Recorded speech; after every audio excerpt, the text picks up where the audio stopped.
Good morning, friends. My name's Justin. Welcome to my YouTube channel. Today, I'm going to take you through the breakdown of a remote recording session. Basically, how a song gets recorded top to bottom in a remote situation. So by remote recording, I mean that all the recording is done by session players at their own home studios. For me, that's the bonus room above my garage, this space. You know, I have this desk, I've got some great monitors, I have a really great signal chain, and I'm running on Pro Tools with an Apollo Twin. For doing guitar overdubs, I don't really need more than 2 channels, you know. I almost never put 2 mics on my guitar cab. I'm more concerned with the source than with like totally nerding out on, you know, I could combine a 57 and a Royer. That's a common combination. I'm using a Heil PR30. It's like a 57, but it's got the little bit of low mids and a little punchiness. It's got the punch of the 57 with the low mids of what you kind of blend in with a Royer, so it's like that. I think the source sounds so great and it sounds really good on the mic, so I'm just not worried about building up this huge, I don't know, a huge pile of outboard gear, you know. I would like to get a lunchbox and get some 500 series things going, but it's low on my priority list because I'm just working too much, okay? So I've got a song that a songwriter buddy has sent me. This is going to be kind of a custom record. This isn't a demo, but it's also not through a record label or a management company or anything like that. The artist is doing this independently, okay? So the way this is going to work is I've got a work tape and I've been given a tempo and I've been given a direction. I'm going to lay some guitars just to get the vibe down, and then I'm going to send this to a drummer friend. And then he's going to play drums on it, and any sort of, like, if it needs a shaker or a tambourine, that's kind of up to his discretion. Or maybe even a loop in the first verse. Then he's going to send his drum tracks back, and I'm going to finish out my part of the track. And basically we're going for a rock band format, kind of a rootsy rock band format where it's going to be guitars, bass, and drums. And I'll play acoustics and electrics and bass. And then any sort of vibe that needs to be, you know, ambient stuff that needs to be in there will be fine. Yeah, so let's dig in. I'm going to write a chart. So the song is called Try to Stop Me. Here we go. And this is ultra rough. The songwriter sent this to me to a click, which is awesome. He's got everything stemmed out. Fantastic. So here we go. Yes, you're going to hear click the whole time.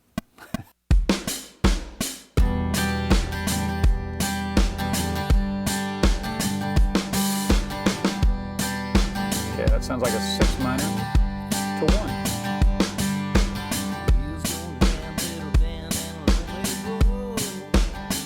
I got the vocal way down because it's not my song to share.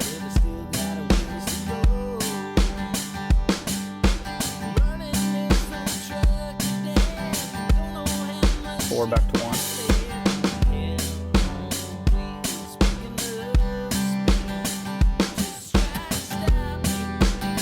Okay, I want to hear where that stop was. Dun, dun.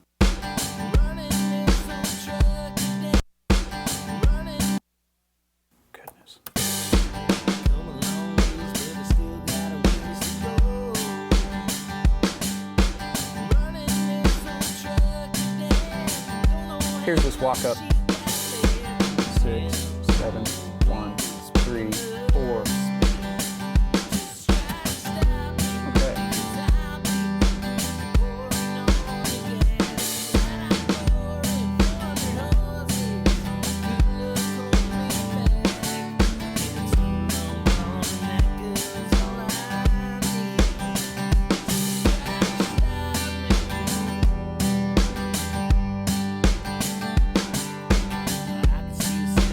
Cool, so those 2 parts were a turn. Here's verse 2.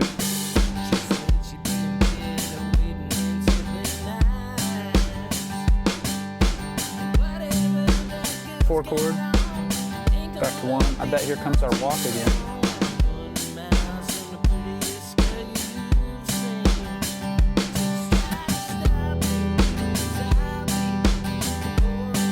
Very cool.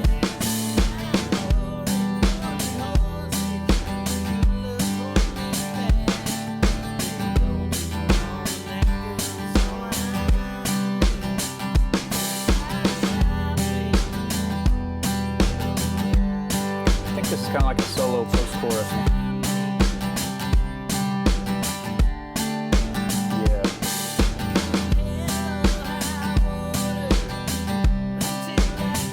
Bridge.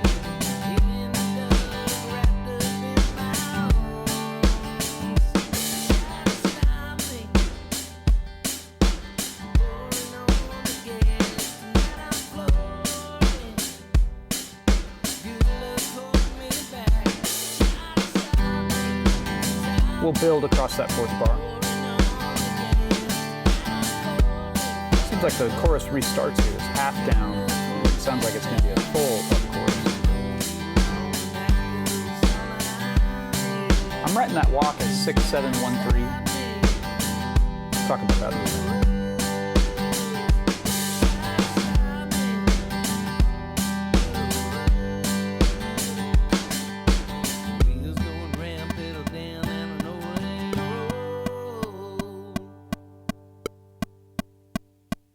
Very cool, a little verse reprise there at the end. So I'm going to grab an acoustic. I'm going to start with that and just lay that same vibe. And I'll probably send some of these stems to our drummer. I want to add just enough to convey out of Guitar World. I'm going to add acoustic. I'll add some electric stuff. I want to add just enough to convey the energy that we're going for. And I'll send him all the same references that the producer sent me. The producer just basically said, hey, can you build this whole track? And I said, yeah, I'll hire a drummer. This is my rate. I'll pay him out of that rate, and we'll get it taken care of. And it'll be everything but keys, basically. So, you know, a rock band, kind of Americana, pop, country radio. You know, I know some of you hate those words, and I get it. There's a lot of different things on country radio, and people tune in and they think, this doesn't sound like country music. Country's borrowing from everywhere, you know. So the nice thing is there's niches under the umbrella that I think everybody can dig. There's a throwback 90s country thing happening. There's like a new outlaw thing that's happening. There's like ultra R&B pop country, you know, where it's basically like total pop, total R&B pop, like a Drake or a Frank Ocean track, but it has pedal steel and the singer has a bit of a Georgia drawl or something like that, you know. I can understand how people don't like that, but also that is massively popular.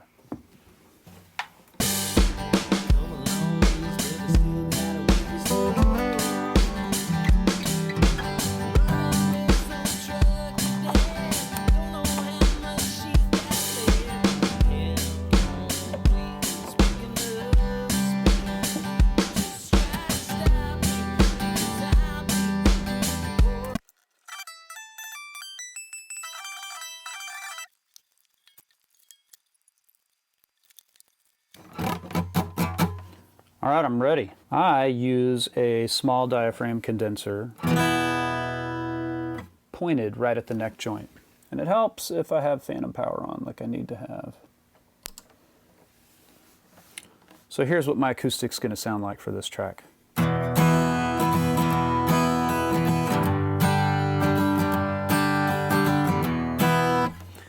And here's my chart.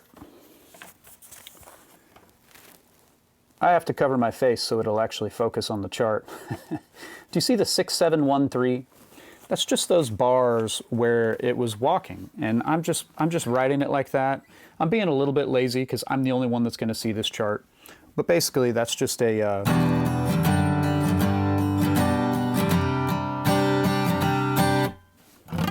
okay. So I want to make sure that I'm playing the same rhythm. He's got kind of an upbeat rhythm happening.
Okay, cool. If you listen through, you'll see how I kind of saved some of the real big chorus moves for the second chorus. I wanted to, like, when we get back to a chorus, when we get back to a second chorus, it's like you want it to have a little bit more impact than the first, generally. So I just saved a little bit of, a little half a gear shift, you know. The one thing that I'm not sure about is verse 2. I tightened up in verse 2, and even though, I'm listening as I play this for what I'm going to be playing on electric. Like electrics are really going to be filling out the chorus. Bass is going to be thumping along. There's going to be full drums. We will kind of tighten up and toughen up verse 2, but I don't know that the acoustic doesn't just keep wide open. I think it's right that I tightened up. I do.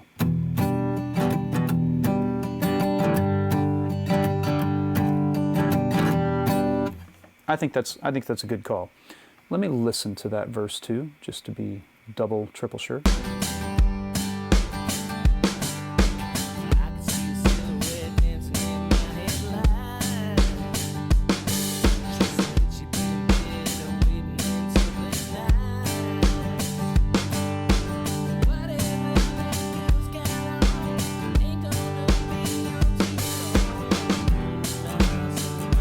I really like that walk where you've kind of got this swingy subdivision and then you do this straight quarter.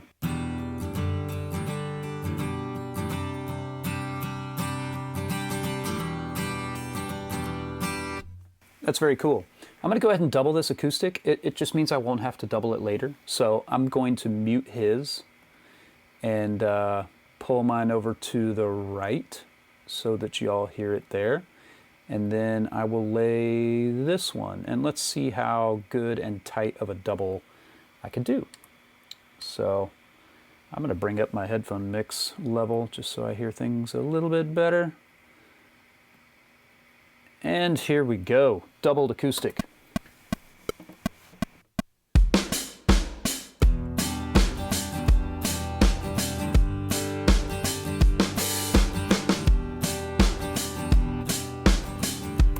I'm going to bring up my first one a little more.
let's get that build exactly the same.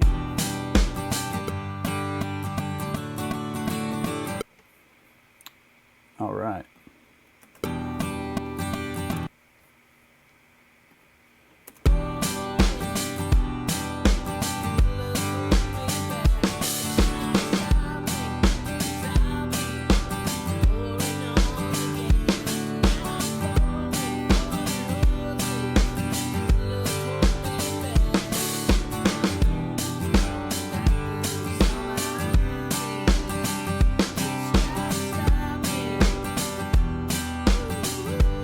All right, I missed one stroke in that outro.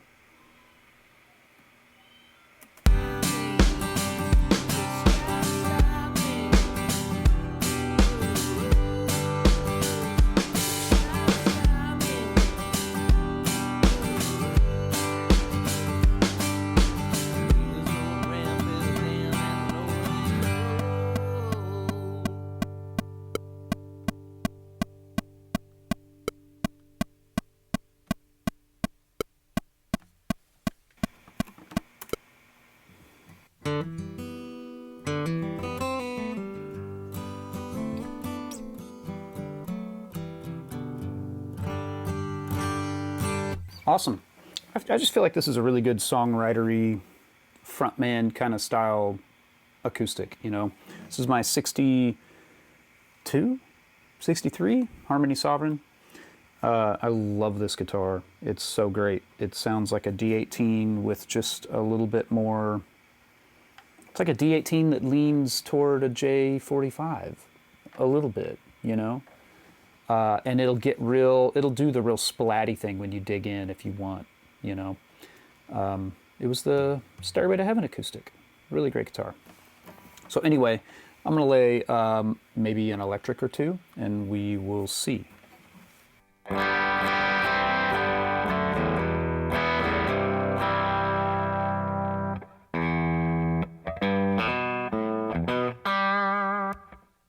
There's an intro in the rough demo I was sent. I want to listen to that.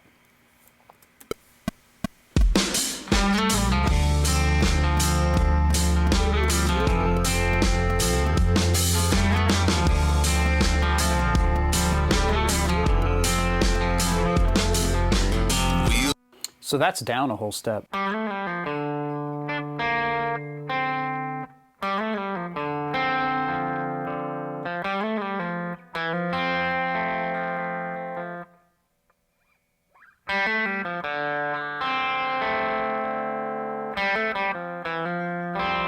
You can hear that he's playing it in G, like it.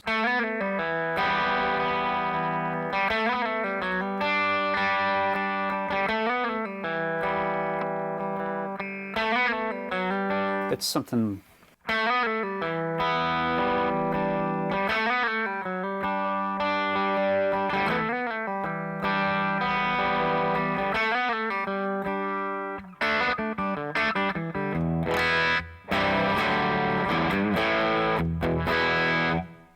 So let's do something like that.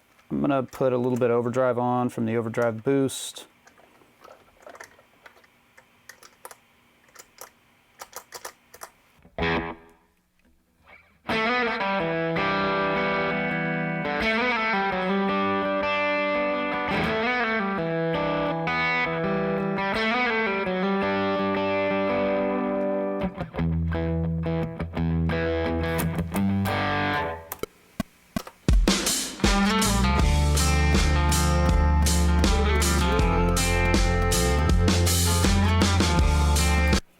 That's hard to hear against that click.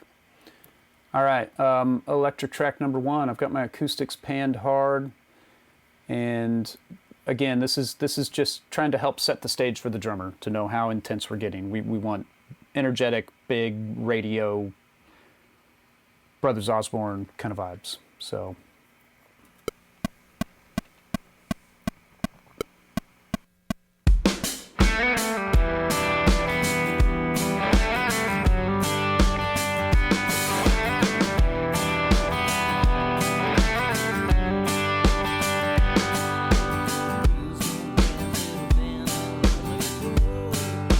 let acoustic take first part of the first verse.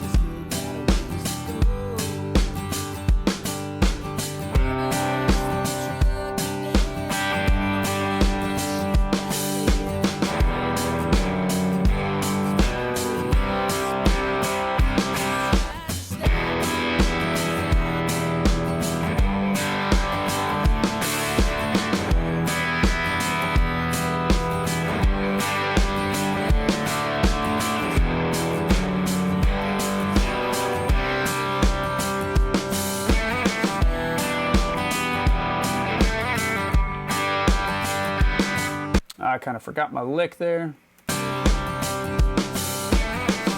There we are.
I'll come back in with the build, I think.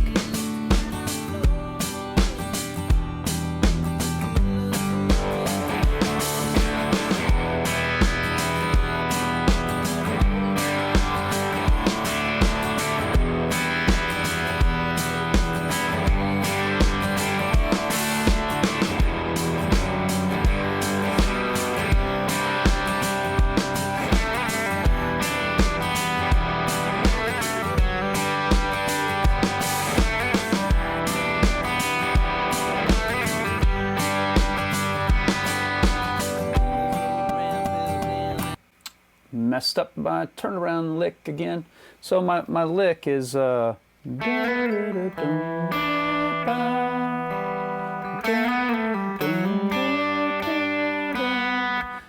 the back part of the phrase is a little different. First one is second one is okay. I keep tricking myself.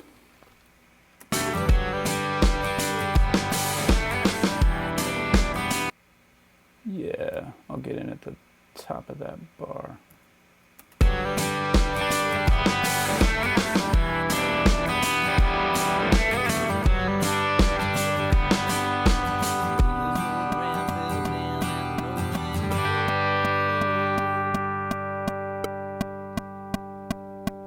I think that those last two bars where it sort of tightens up to the verse, they're down. So I don't want to hit a big, like there's going to be a big full band crash at the end, you know. It's just a nice rake.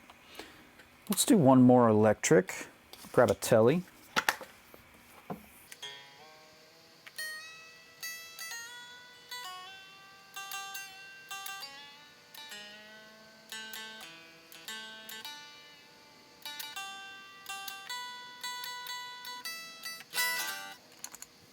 Not just any telly, but the telly, the biscuit.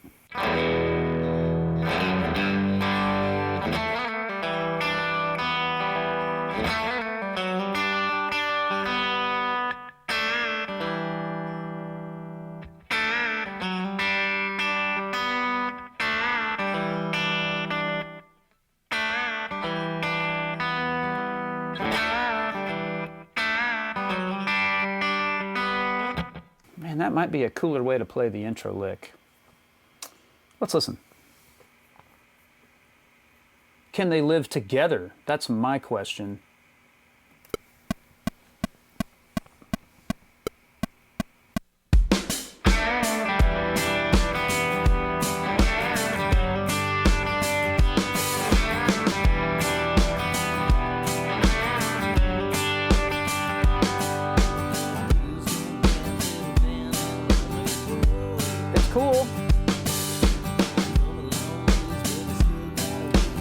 have to make the decision yet.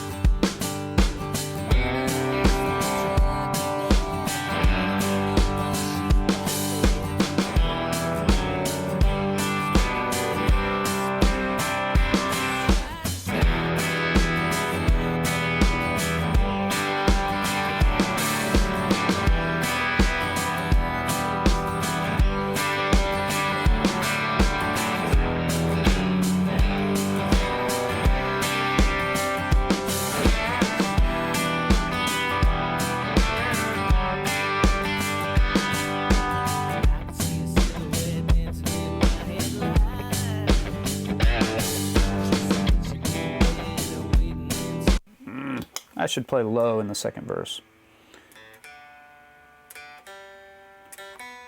And also, check my tuning. I was coming from drop C sharp.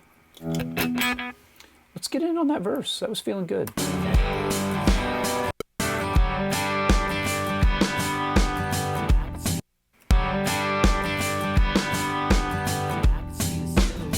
How about with my tuner off?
Oh.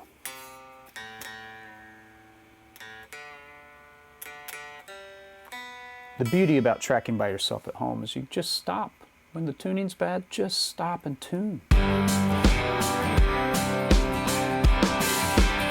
Let's get into the top of the solo and I'll match the low end. Do you notice on the solo I'm not adding any of the like chimey high strings? I want just beef so that I have all the top end register available for whatever I'm going to play on the solo. I don't want to be chiming a bunch of high end stuff over that. That's the intention. So.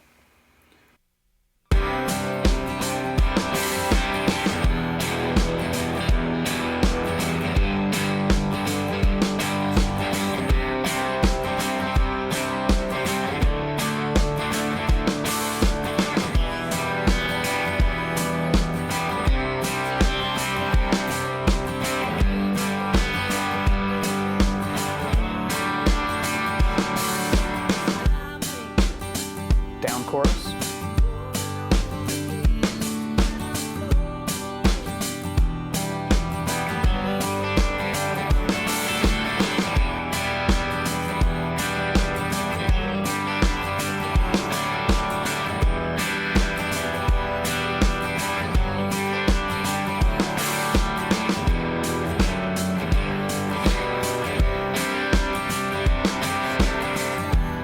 Oh, I missed the outro lick.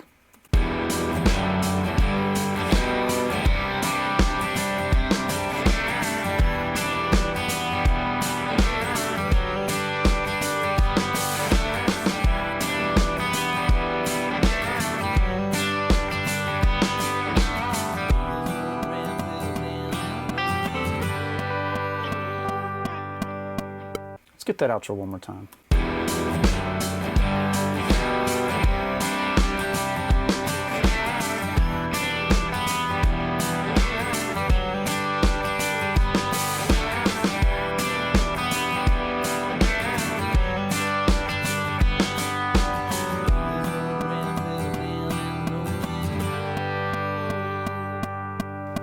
Just another nice diamond, you know, no big deal.